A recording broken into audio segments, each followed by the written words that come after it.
this morning to introduce our guest speaker, Noelle Montcalm. Met her this morning. Noelle was born in 1988. We found out this morning. She's a Canadian athlete specializing in the 400 meters. A new event, new venue. Unfortunately, contrasting Rio to Japan, a lot different. No spectators were allowed in Tokyo and Japan. So arriving at the airport, it was just athletes. We were basically shuttled from one room to the next, waiting for COVID tests, results, and the like, and getting our accreditation. So a lot different from the experience in Rio. What's in the bottom left there? What's the left here? Yeah. So we had all lined up, waiting for various forms that needed to be checked. Our COVID test, like I mentioned, and a lot of the volunteers that were there, they had given us a little origami and welcome to Japan, wishing you the best. Kind of a little postcard to all the athletes. So the thing that happened prior to our events, the big competition, is our training camp. So with track and field, the sport that I'm involved in, it's usually in the second week of the Olympics. And so the first week, we don't often take part in the opening ceremonies because we're at a training camp. So it's just a couple photos from that. One of the really awesome things in this picture and up here, you can see a bunch of the local kids that were there supporting us, which was just amazing. We're just kind of continuing our practice and our, developing our craft to compete the next week, and to see those kids like from the village and the spaces we were in come and cheer us on, and see the banners and everything. It was really awesome, especially being away from home. Talked a little bit about the opening ceremonies, not being able to really partake as a team, just because of the nature of our event being the second week. We're not yet in the hosting city, and so we get together as a team in Rio and Tokyo to kind of celebrate with the locals and still have an event. I'm wearing the closing ceremonies jacket from Tokyo, but we also have different outfits and uniforms for various events, such as the opening ceremonies and inside the village as well. Speaking of the village, some shots from Rio, and this moose goes everywhere. The summer games and the winter games, he travels everywhere. It was the Italian team, they stole it from us one day. And suddenly he was there. So it's I'll go back. Or maybe I can. That's okay. It's just basically saying that these are all individual buildings for the countries. So in Rio, it was really nice. You got to mingle with other athletes from other countries. We had, the dining hall, the athlete lounge, but unfortunately in Tokyo, we weren't allowed to do that. We really were just kind of secluded to our own building. Unfortunately, we couldn't even mingle within our own team, just for fear of COVID. So it was unfortunate that we weren't able to do that, because you got to learn a lot from other athletes from other sports, which was really cool. But in Tokyo, we couldn't really do that. We weren't even allowed to really go to other events. You could only go spectate your own event, your own sport. So again, just the athlete village, the dining hall, wherever all the athletes eat, and then the buildings, which they turn over into other housing for the locals. Sometimes it is, demolished, unfortunately. And unbeknownst to me, I had never been to Brazil, and I didn't Google anything or look anything up prior to going, just for like superstitious reasons. And when I did get there, I was just blown away by the culture and the landscape. Really, more from Rio. So just around the athlete village, one thing I kind of already touched upon is meeting people throughout my sport. One of my good friends, she's not from Windsor, but met her through the sport, and still like really good friends today. So let's just double check with her. And then again around the athlete village in Tokyo, which again was breathtaking views. This is one of the self-driving vehicles that take you around the village, because the village is pretty big, and being an athlete, you want to be resting during this time because you're getting ready to compete. So they have transportation that's around the village, taking to the dining hall, the shops that are in the village as well, and to the transportation hall, which is where the main buses are to take you to the venues.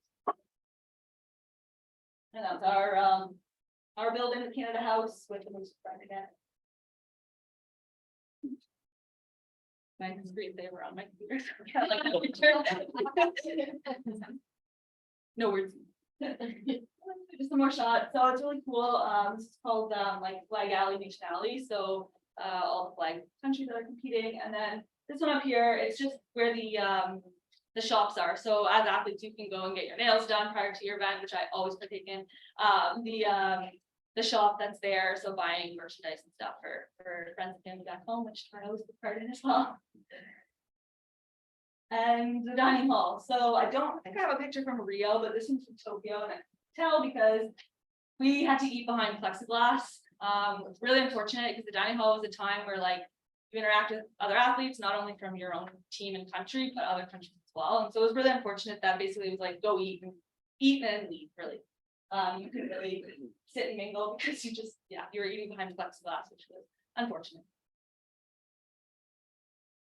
Just like I had already mentioned, kind of the team experience with our main team in Rio as a whole. Is that the whole Olympic team, or is that Track just field. the track? Track and field, and then this one as well. It's on to with the mask, so it's just crazy to look back on. Yeah.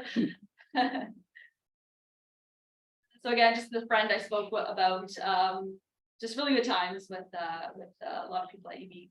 Your requisite jumping shot. Yeah, exactly. That's all right. Her name's Alicia. So this is our relay team. Again, team atmosphere, team aspect of the sport, which I didn't initially think about in track and field. It's very individualized, but as was mentioned, I did compete in relay in Tokyo and in Rio, and this is our extended relay team.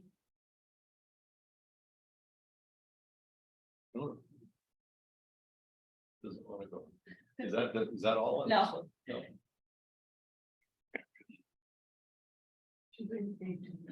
Well, that's not working. Let's try this.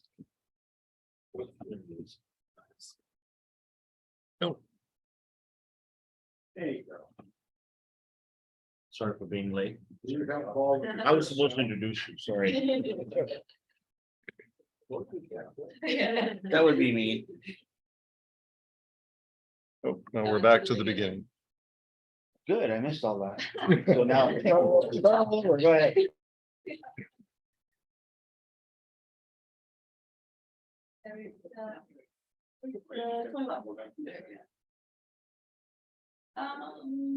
So I was fortunate enough to be in Tokyo and Rio with some other athletes from Windsor.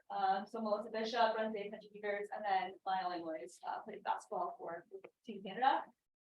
Really cool, as I've already mentioned, meeting other athletes from other sports. I'm not sure if anybody knows who might be in this picture here. You can see.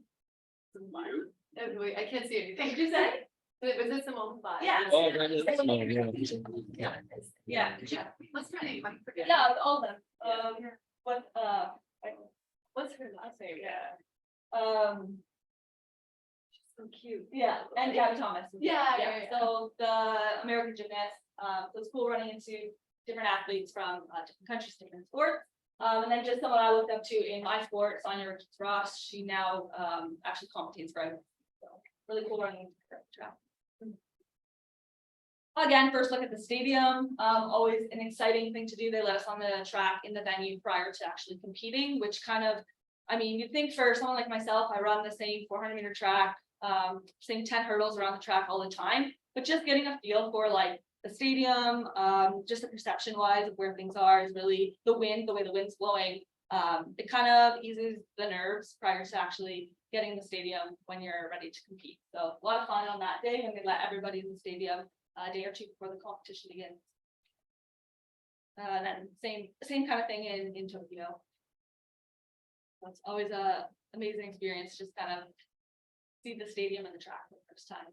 I'll talk a little bit more about just the support that I've, been so fortunate to have over the years. I've been in my sport for 10, 12 years. That's through university as a varsity athlete, and then after graduating, continuing on and representing Canada. So it's been a long journey, which I'm so fortunate to have had, and alongside the support that have believed in me and driven me along the way. That includes my mom, my parents, my partner for extended amount of time, and my coach, who has been my coach for well over a decade, again through university and post collegiately as well. So and then there's the people that I don't know, I've never met, who are constantly supporting me as well. And those people, they mean the world to me, in the sense that we're traveling the world and not being able to have that connection, to know that there's that support back home, outside of home, is just, it goes a long way. So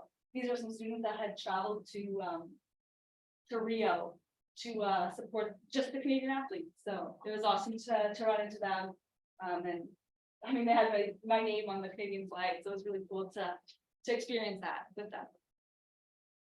And again, so like I mentioned, being able to go and cheer on your athletes in your sport as well. So I got one day to, when I was finished competing, join my supporters in the crowd and cheer on the other athletes as well.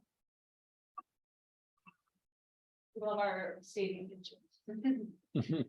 As I have mentioned, my supporters, my family, my coach not being able to travel to Tokyo just because of the lockdown, they threw a party for me back home on our street that I was not aware of. After my race in Tokyo, I had mixed emotions. I'd run really well, basically a personal best, but I did not make it to the next round as I had 5 years prior. And so I had mixed emotions, but I needed to call my coach, my partner right away, just to talk that out. And so I FaceTimed them. Always makes me emotional. I FaceTimed them, and that's kind of what I highlighted there. I'm on the phone on the other end, and I had no idea what's going on behind me. CBC was actually there as well. I don't have a shot of that. CBC was there as well, just kind of interviewing my supporters, like on my own street. That was amazing to just have that support again from afar. Wave back one. At the start line, I was waved to the Canada House in Rio was a space for parents, supporters that could go and just kind of mingle with each other. The athletes didn't often go. We went when we were done competing, but it's a nice space for the parents to kind of meet each other and watch on the TV. Sometimes the athletes or the medalists would come and share their medal with the parents, and so it was a nice spot for them to kind of mingle and get together. In the bottom, in the middle here, it was sponsored by Molson Canadian, and it's called the Red Door. And so I was handed a microphone, and the door opened, and the other side was. I was in a commercial of the Red Door in Toronto. Okay, so But I know this it, team, yeah. so back, I'm in Brazil, and this group of girls was in Toronto on the other side. They were volleyball girls, and I got to speak to them like in the moment, live, just about my experience and encouraging them, in their sport and what they were going through. It's a really cool experience just to be able to do that. So that's really cool that you were kind of on the other end of it and saw it. Random. Yeah, Went to sing the national anthem. it was in Toronto, right? Yeah. Wow. Yeah, it was really cool. Again, just the Canada House. I wasn't there very much. My parents were, and my coach. At the warm-up track, so with other teammates, just getting ready to compete. And again, I couldn't go my relay team, which is really cool after our race, after our event. Come up from the track, and there's like the little concourse there, and all our family was there greeting us. So it was really cool that all four of us had our family there, but we have no idea who's got it. Nobody knows about that. Still to this day. Again, so I was in Tokyo, our relay team. As I mentioned, the white chants with the it was hot, so hot. Yeah. So as I mentioned, we didn't attend the opening ceremonies, but did attend the closing ceremonies in Rio and in Tokyo. Big party at that point. You watch on TV the opening ceremonies, and all the individual countries walk in, introduced and whatnot. In the closing ceremonies, it's a free for all. It's a big party, which is a lot of fun.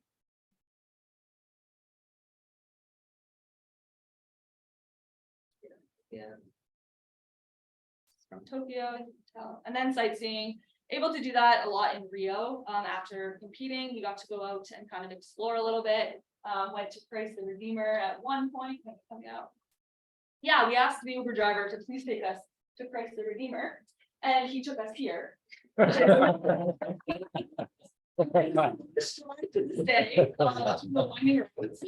All we had to like communicate, we had a little figurine that someone had bought, and we're like, take us here, like to this little guy here. And he took us to this.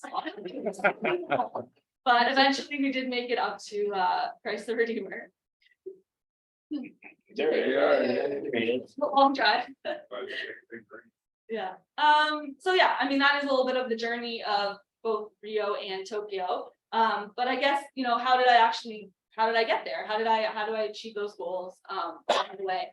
And so back in 2008, the Windsor Stadium, we held or hosted the Olympic trials in 2008 for Beijing. Yeah, Beijing. And so I actually competed in the 100-meter hurdles at that point in time. And I finished the race, the final of the 100-meter hurdles. And I was so close to who would eventually go on and win a medal in Beijing in our event. And so I took that race and I looked at, you know, little me. I don't know if you could go back. There might have been, I don't know. No, I don't have it in mind, but me next to, actually, it might be in a couple slides. Anyway, Okay. they're not going right here. So her and little me. And I looked at that race and I said, I am like so close to this woman at this time. And I can be there one day. And so in 2008, that's kind of when I had already graduated from the University of Windsor and set that in motion. And I mean, this goal started when I was from a young age. I remember being in grade 8, we had to do like a project of some sort, set a goal, and it was to compete in the Olympics. And I was laughed at in that moment. And I said, you know what, kind of use that as fuel to my fire and, you know, set that in motion to be able to, you know, compete for my country. And so That's pretty fierce. yeah. So standing next to her and a lot of others on the line, you know, it could be intimidating and deter me from what I wanted to achieve, but it actually fueled me. And then in 2012, I had switched to the 400-meter hurdles and came second in that event. Sorry. That's okay. You're trigger happy there. Yeah, I know. Yeah, I went back. Sorry. That's okay. And so I came second in that event, and I said, again, it was an Olympic year, so always just kind of missing it, but still being within reach. And so I said, no, I can still do this, and I'll be there in 4 years. Actually, in 2012, I had gone to London to watch the games, and so added just a little bit of fuel to my fire in that way as well. But it doesn't come without struggles, of course. You know, there's many obstacles, not only the 10 that I jumped. Yeah, you can go next one. No, and you get the next one. Not only the 10, you know, barriers that I jump in my event, but there have been many struggles like along the way that, you know, could have prevented me from continuing to achieve my goal, but really, you know, just further motivated me, I guess. So a couple of them that I can think about and can talk further about is injury. You know, sport doesn't come without injury. And though I've been lucky to have very few in my life and through my career, you know, it kind of sets you back sometimes. And the way I look at it is, you know, not being able to do what I want to do in that moment when I am injured, I'm able to focus on something else. So now, you know, I've been doing the same thing day in and day out, but now I can, you know, maybe focus on a weakness or something that, you know, I kind of brushed off as not important. And now I'm able to really focus on that. So kind of, you know, taking whatever negative situation and flipping it into a positive. Another kind of obstacle that I've been, you know, unfortunate to face is lack of funding. Our governing body, they nominate us, and so they nominate us to basically be funded by the government to be able to do what we do. It's not a lucrative sport by any means, even at the top level, but to be able to have that support, to go to training camps, to travel, to get into the meets, the events that are important to build the journey along the way to make that event is really important. So to lose that, to lose the funding, it's almost like your people don't believe in you. yet you're still kind of struggling your way. And so in 2016, that year I had lost my funding just due to a previous poor performance. And in 2016, our Olympic trials were in Edmonton, and I had not yet made the standard. I had not yet made the team that they were going to announce to compete in Rio. And there were, on paper, there was 2-3 girls ahead of me that should have won that event. And I put all that behind me. I remember standing behind my blocks, and a lot of people asked, what do you think about behind your block? And at that moment, I just said, like, let's have fun. That's what this is about. Let's have fun. And I went out there, won the event, made the Olympic team, made the standard. And it's still, people ask, like, what's like one of your, most memorable, I guess, experiences in the sport? And it's actually that race, aside from, outside of, walking into the stadium of the Olympics, it's that race, because the cards were kind of stacked against me.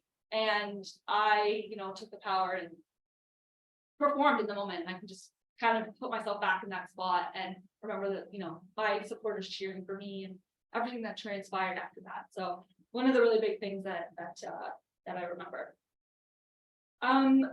So a couple other obstacles that I just want to touch upon outside of, the journey and the events that I've been able to take part of is loss, and with that is tied to mental health.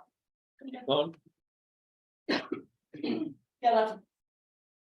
So I lost my father at the end of 2011, and my uncle 2 years later, and this was both tragically and suddenly to suicide, and after losing their battles with their own mental health issues. I was only 23 at the time, which seems like a lifetime ago, but losing my dad in the way that I did, and learning the ways in which he had struggled in his life, watching him struggle as I was growing up, yet not fully understanding his struggle in the moment, and coming to terms and accepting his peace, has been without a doubt the hardest thing I've had to go through in my life. I'm still grieving to this day and all is well, and that's more than okay. It's made me a stronger and more aware individual, and it's taught me to live for now, for this moment, to never settle, and to continue to strive for my goals. Because we're not guaranteed anything, it can all be taken away in an instant. It's also taught me a lot about myself and my own mental well-being. Another positive that's come out of my experience with this loss is to share the message with others and to advocate for increased awareness and education surrounding mental health, and as well as decreasing the stigma. Whether you know someone who's faced challenges with their mental health or through your own personal story, we've all been affected by mental illness in some way. And it's no wonder, we all have a head on our shoulders, and we all have a brain inside our head. We all have mental health, just as we all have physical and emotional health needs. That's why it's so important to me to be part of ending the stigma surrounding negative beliefs associated with mental health. And getting support for mental health issues should be no different than treating a broken arm or diabetes. Each of us requires strong mental health in order to ensure overall wellness, because our mental, physical, emotional, spiritual, and social domains are all intertwined, which means keeping them balanced is extremely important for overall well-being. I've not been without my own struggles myself. Sometimes holding my head on my shoulders seems like a tough ask, like I'm trying to support the weight of the world. It's easy to let negative thoughts and self-doubt inside my head to continually grow till eventually these feelings manifest into something much greater than what could have been quieted by self-belief, positive support, and asking for assistance when needed. It's often the silence that is so much louder than the words spoken. And sometimes I go through very little on my schedule, little going on in my head. Other days, my mind doesn't shut off, and I feel guilty if I'm not doing something. That's just the nature of how I am. I always need to be doing something. And some days I'm lonely when I'm not alone. Other days I'm alone and not one bit lonely. Some days I wake up excited for the day. Other days I actually can't wait to go back to sleep. I get anxious, I get overwhelmed, I get stressed for seemingly no reason at all. I get sad and shed tears, leaving me wondering what's even wrong. Some days I can't even articulate these feelings, but they're there and they're real. But what really took me a long time to understand is that it's okay to not be okay. It's okay even if you don't know why you're not. It's okay not to be okay 1 minute, and it's okay to be your own okay the next. My 100% might look different than yours, and it might look different day to day. But my consistent effort is when progress is made, consistently showing up, first and foremost to myself. I find that a great deal of the stigma surrounding mental health is actually inside our own head. Will people think less of me? Will my friends exclude me? Will my family think there's something wrong with me? However, all these amazing people just want the best for you and would do anything to help you in any way they could. When you realize that, it becomes much easier to continue the conversation surrounding your own mental health needs. However, as always, the first step is often the most difficult. And I know it was mentioned about the Ride Don't Hide. It's actually an organization that's close to me. My uncle, I think he's currently the highest fundraiser right now as an individual. My uncle being my dad and my other uncle's brother. So I will be there on Sunday, June 25th as well. I think I'll be riding, probably not the 100 kilometers. Honestly, yeah. So I will be there. I was a prior or a past champion as well for the Soul Focus project that will be there and of the Ride Open itself. So I will be there to support us in some way. And so just a little bit further, as an elite athlete, I'm not without my own experience of anxiety, stress, self-doubt, due to performance pressures that often placed on me. I was training my sport 6 days a week, 10 months out of the year, working on my technical and physical skills, all for a race that lasts less than 1 minute. For anybody, that would be a lot of pressure. You look at it as, the journey. It's the journey for me, and it always has been. I love to train. I love to compete. But when it comes down to just that 1 minute, it can build on me. I travel a lot, and I'm oftentimes, inside my own little bubble.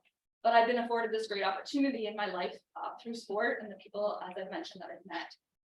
However, the lifestyle, it can become quite lonely, and that's where the noise in my head kind of seems overwhelming at times. I'm expected to perform every time the gun signals the start of the race, naturally creating that great deal of stress. And that's why working on the mental aspect of my game is equally important, as the physical. It's easy to go out there, not easier to go out there every day and train physically. But prior to the 2016 Olympic season, I turned to a simple book I found, actually. It was called The Champion's Mind. And when a lot of self-doubt crept in, I continually bookmarked, highlighted, continually returned to that book. And it really, I think, got me through and set me up for the subsequent years. So in order to, ensure that I am equipped with the thoughts that, to make me, there's 3 things that I have to remind myself when I, begin to have self-doubt. And that's to remain positive, remain in the moment, and then most importantly, as I mentioned, have fun. And so now that, I've decided to move on from competitive sport on the track, I look to a professional that can continue to set me up as I move away from sport. So, I'm sorry, just looking at this. I'm feeling stressed. What do I gotta do next? So again, finally, I'd be Fun. remiss if I didn't speak about the larger support network that I do have. I've been so fortunate to not be on this journey alone, and I'm so thankful for, as I mentioned, the close people, in my corner, continually believing in me. People as yourselves inviting me to speak to you. The children that I spoke about that I had no idea would be there trackside cheering me on. And so the larger community is really important to me as as an athlete and moving forward. Can I just escape out of here so we can see people on Zoom now, or is there more to show? No, I will leave you with this final quote. My favorite that Okay. I continually return to is that success is not final, failure it's not fatal, but it is really in any aspect the courage to continue that does count. So again, I do thank you for having me.